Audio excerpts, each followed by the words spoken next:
Hi there, you've joined us right here on Business Tonight. Let's get to the big political story of the day. The Karnataka Assembly has delivered a verdict, but can that be extrapolated as far as national elections are concerned?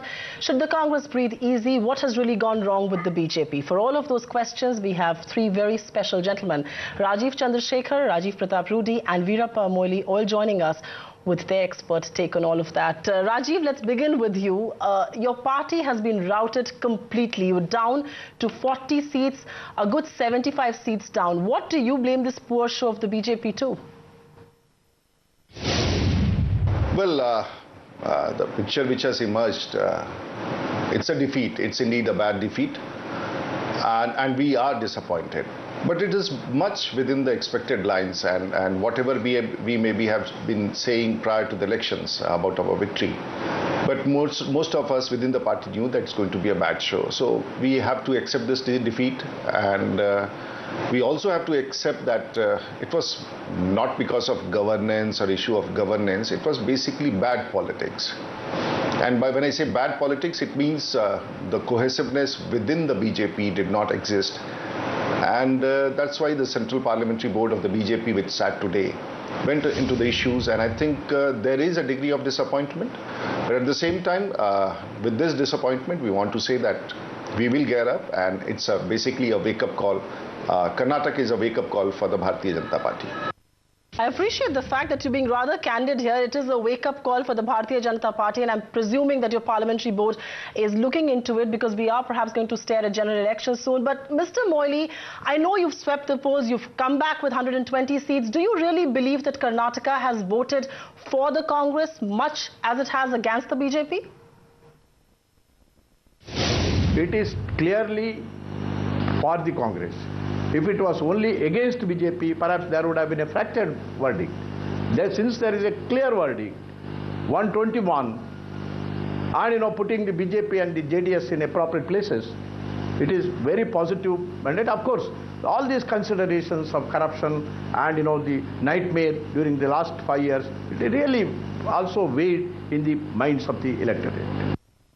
Mr. Rajeev Chandrasekhar, let me bring you in. How are you reacting to the outcome we've seen? You think on expected lines, or have there been any surprises, if at all? No, I don't think there is a surprise in the result per se that the Congress will form the government in Karnataka, but I think the extent of the BJP defeat is clearly come as a surprise to political observers like us. The extent of the resentment that the people of Karnataka had and the extent of the impact of Yadurappa on the BJP vote bank has made itself pretty clear. So no, it's not a complete surprise. Parts of it are a surprise. Mr. Rudy, many believe that this could possibly be the fate of things to come in the general elections as well. Would you concur? Well, we cannot attribute one election in the state of Karnataka to the nation. These days, when we go for state elections, the local leadership, the issues to that state does matter. And when it comes to the national election, there are other issues which affect the political parties at the states. So to attribute that one loss, and we have the states of Delhi coming up for election in next 4 months. We have Rajasthan coming up, Madhya Pradesh coming up, Chhattisgarh coming up. So and where we are likely to score a good position. So if that happens, what do you have to say that? So I would not attribute the results of state elections to the outcome which you may face at the national level.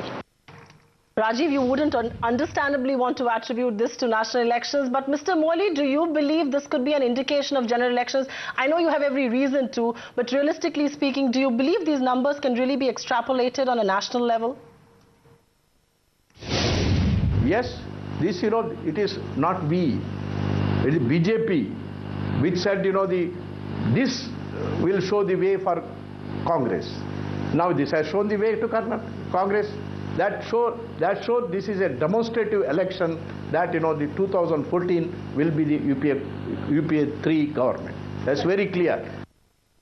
I can see Rajeev Chandrasekhar smile there, and which is why the next question to you, Rajeev, even if we were to go by Mr. Moily's assessment that yes, this can be extrapolated on a national level, what sort of an impact would the Karnataka verdict really have on national politics, if at all?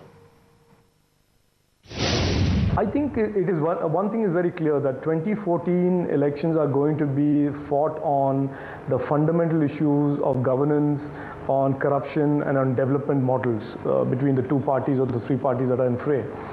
And it will be very important for all parties involved to have a concrete plan that puts forward their vision for the country on all these three issues, rather than just criticize the other party.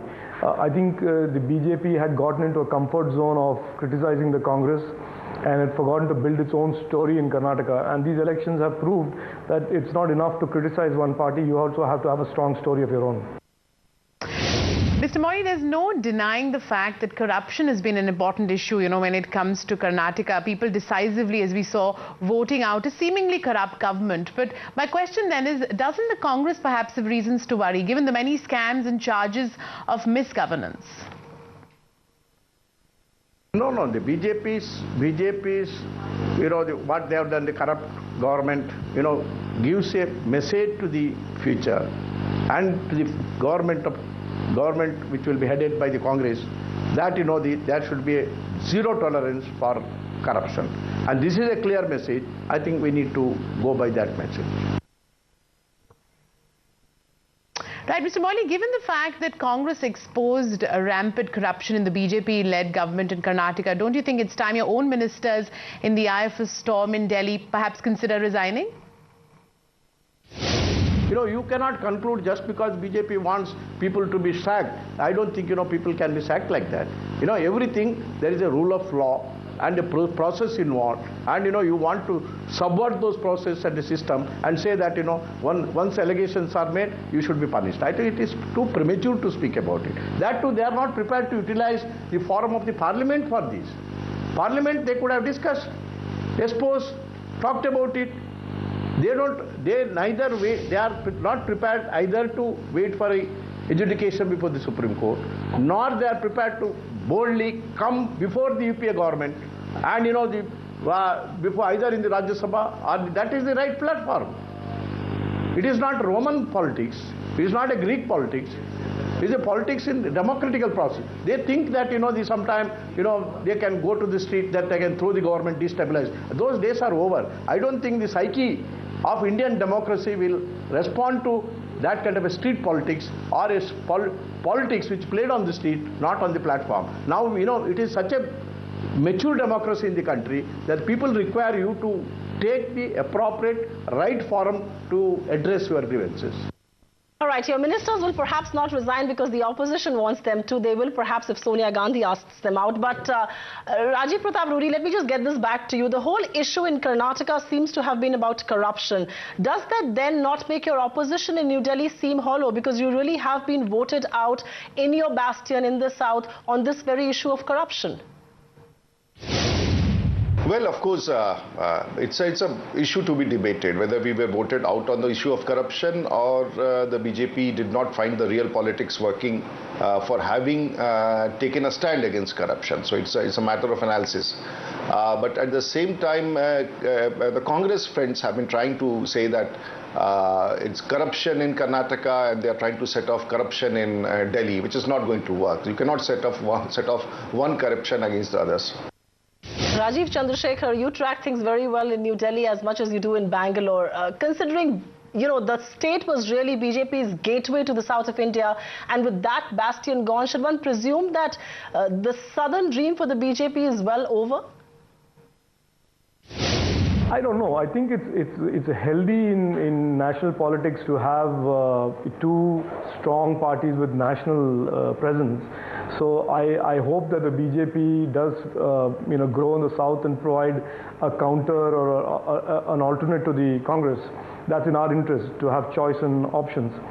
But it's not going to come easy. I think this will go down in history as one of the big mistakes that the BJP made, to get a hard-earned opportunity and then to squander the opportunity and then squander it in such a, let's say, shameful manner.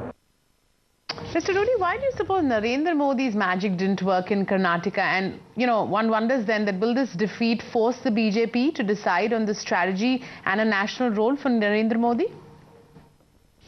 It's absolutely wrong to say that one election campaign could have changed the ground situation in Karnataka. Mr. Narendra Modi is a popular leader. He is a Chief Minister of Gujarat, getting back the government for the third time in Gujarat on his own and fifth time in Gujarat. And if that was true, that then the 30 elections across the country in 30 states, we could have got the entire nation, because that much of time is always there with it does not work like that. The politics at the state is much different, and we as a national party try to build up the campaign.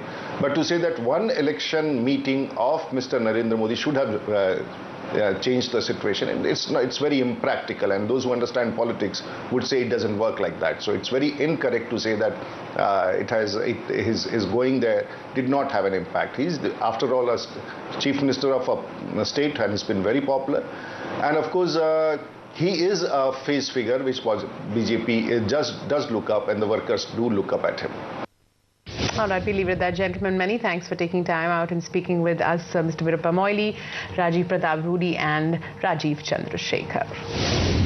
We take a break right here.